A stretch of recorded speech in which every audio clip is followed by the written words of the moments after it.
Dans cette partie concernant les groupes cycliques, on va découvrir un type particulier des groupes. Ce type a une structure plus simple. Alors, il s'agit des groupes cycliques. Mais avant ça, on va découvrir tout d'abord qu'est-ce que ça veut dire un groupe engendré par une partie. Définition. Alors, soit G un groupe et E une partie de G.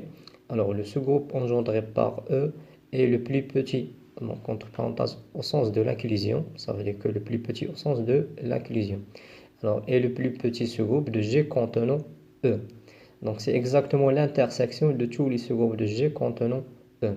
Alors, d'après cette définition, alors le mot engendré, ça veut dire que à partir de l'ensemble E, ça veut dire l'ensemble qui engendre G, à partir des éléments de l'ensemble E, on peut obtenir tous les éléments de G. Donc, c'est en quelque sorte une version similaire dans les espaces vectoriels de base. Donc, dans les espaces vectoriels, une base engendre tout l'espace, ça veut dire à partir des éléments de la base, on peut obtenir tous les vecteurs de l'espace. Donc ici, c'est la même chose. À partir de l'ensemble E, qui engendre G, alors on peut obtenir tous les éléments du groupe G.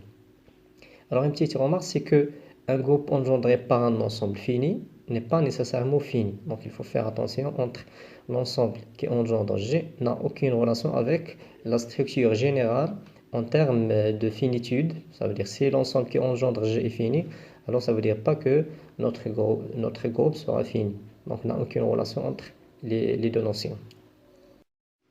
Considérons l'exemple suivant sur les groupes engendrés par une partie.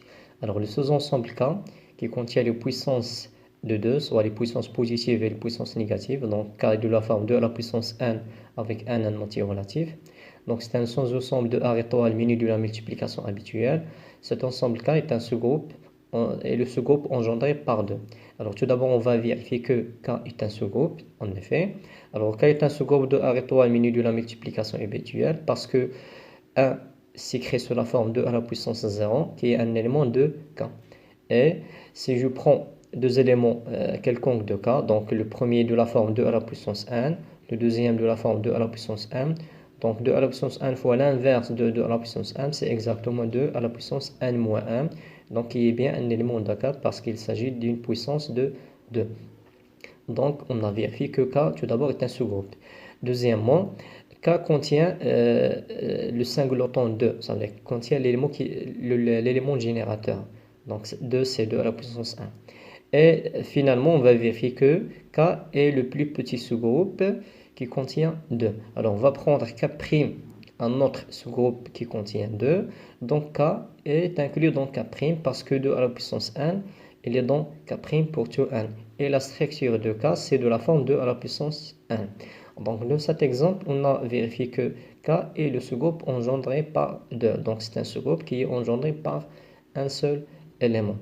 Et K, donc est un sous-groupe infini, même s'il est engendré par un seul élément.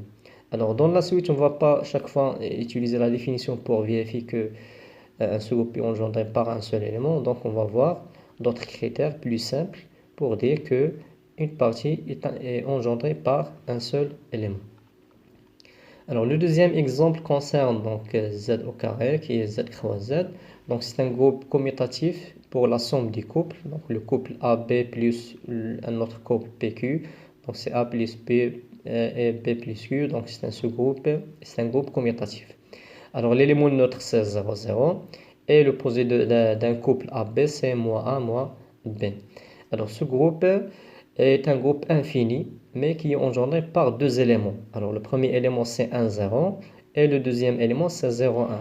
Parce que tout couple AB dans Z au carré, donc on peut l'écrire de la forme AB, c'est égal à fois, donc A, entre parenthèses, ce n'est pas fois, mais c'est un multiple de 1, 0, et B, multiple de 0, 1. Donc c'est un autre exemple d'un groupe qui est infini, mais engendré par deux éléments. Maintenant, on présente la notion de groupe cyclique. Définition. Alors, on dit qu'un groupe fini G est cyclique s'il est engendré par un seul élément. Alors, autrement, il existe un élément A dans G, tel que G devient l'ensemble des puissances de A. Ça veut dire A à la puissance n avec n en entier relatif.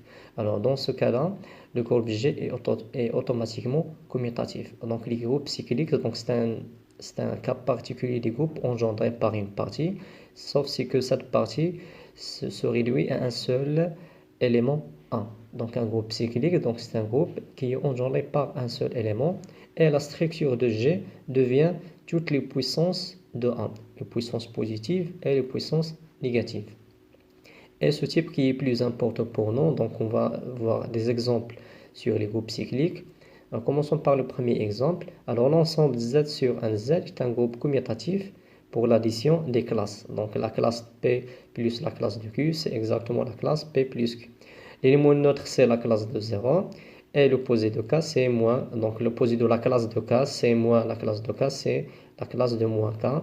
Et on peut écrire cette classe de la forme N moins K. Donc la classe de N moins K. Alors, le groupe Z sur un Z pour l'addition habituelle est un groupe cyclique. En effet, il est engendré par la classe de 1 parce que toute classe d'équivalence K bar s'écrit sous la forme. Donc, la classe de K, c'est la classe de 1 plus la classe de 1 K fois. Donc, on peut écrire la classe de K, c'est K fois la classe de 1. On note que notre groupe cyclique Z sur un Z, il est fini. Il contient un élément et engendré par un seul élément. Alors pour les groupes cycliques, il y a deux types. Il y a les groupes cycliques qui sont finis et les groupes cycliques qui sont infinis. Un autre exemple sur les groupes cycliques finis. Alors on va reprendre le groupe G déjà vu dans des exemples précédents. Donc G contient moins 1, moins I. Donc le groupe G, il est cyclique engendré par I. Alors en effet, on a I à la puissance 0, c'est 1. I à la puissance 1, c'est I. I à la puissance 2, c'est moins 1. I à la puissance 3, c'est moins I. Et d'une façon générale, I à la puissance 1 plus 4K, ça veut dire une puissance de la forme un entier plus un multiple de 4 de K, c'est exactement I à la puissance n, parce que I à la puissance 4, c'est 1. Donc de même, on trouve que ce groupe H, qui contient moins 1 et 1, il est cyclique engendré par moins 1, parce que moins 1 au carré, c'est 1, et moins 1 à la puissance 1, c'est moins 1. Donc G est un groupe cyclique engendré par I, parce que tous les éléments de G sont de la forme une puissance de I, et de même H est un sous-groupe engendré par moins 1, parce que tous les éléments de H sont une puissance de moins 1. Donc on peut écrire G de la forme I à la puissance n avec n appartient à Z, ça veut dire une puissance quelconque de I, soit une puissance positive ou bien une puissance négative. Et de même pour H, on peut écrire H de la forme moins 1 à la puissance n avec un n, une puissance positive ou bien négative. On rappelle que l'ordre d'un groupe, c'est le nombre des éléments du groupe. Alors, si G est un groupe infini, on dit que G est un groupe d'ordre infini. Si G contient un nombre fini d'éléments, alors le nombre de ces éléments, c'est exactement l'ordre de G. Alors, cette fois-ci, on va découvrir l'ordre d'un élément de G, qui n'a aucune relation avec l'ordre de G. Alors, définition, ordre d'un élément. Alors, soit A, un élément du groupe G, d'éléments neutre E. Alors on appelle l'ordre de A le plus petit entier, s'il existe bien sûr un plus grand que 1, qui vérifie A à la puissance n est égal à E. Donc étant donné A un élément d'un groupe G, alors pour calculer l'ordre d'un élément, on calcule les puissances de A, et une fois on trouve une puissance qui nous donne l'élément neutre, alors on dit que A est d'ordre fini, et ce plus petit entier n qui vérifie A à la puissance n est égal à E, c'est exactement l'ordre de A. Donc, je vous rappelle que la différence entre l'ordre d'un groupe et l'ordre d'un élément. Donc, l'ordre d'un groupe, c'est le nombre des éléments de G, mais l'ordre d'un élément A, c'est un entier pour lequel A à la puissance n est égal à E. Est égal à E, ça veut dire l'élément neutre de notre groupe G.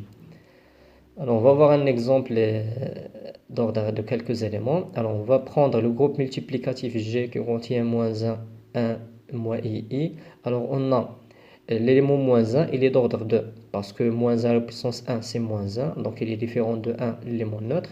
Mais moins 1 au carré, c'est 1. Donc, la première puissance qui donne 1, c'est 2. Donc, moins 1, il est d'ordre 2. Et pour l'élément I, il est d'ordre 4. Parce qu'on a déjà vu que I au carré, c'est moins 1. I au 3, c'est moins I. Mais I à la puissance 4, c'est 1. Donc, l'ordre de l'élément I, c'est 4. Et donc, déjà dans cet exemple, on peut avoir deux éléments d'ordre différent. Donc, chacun a son propre ordre. Et c'est le cas ici. Donc moins a il est d'ordre 2, alors que i il est d'ordre 4. Notre exemple, on prend le groupe multiplicatif U. On rappelle qu'il s'agit du groupe de tous les nombres complexes de module 1. Donc c'est un groupe commutatif et multiplicatif aussi. Alors l'ordre de l'exponentielle de ip sur 3, c'est 3, parce que l'exponentielle de ip sur 3 à la puissance 3, on simplifie par 3 pour garder l'exponentielle de ip, c'est exactement 1 qui est l'élément neutre de notre groupe U. Et de même, l'ordre de l'exponentielle de moins de ip sur 5 est 5. Et la proposition suivante nous présente un critère ou bien une méthode plus simple pour vérifier qu'un ensemble est un groupe cyclique engendré par un seul élément. La proposition, soit G un groupe et A un élément de G d'ordre n.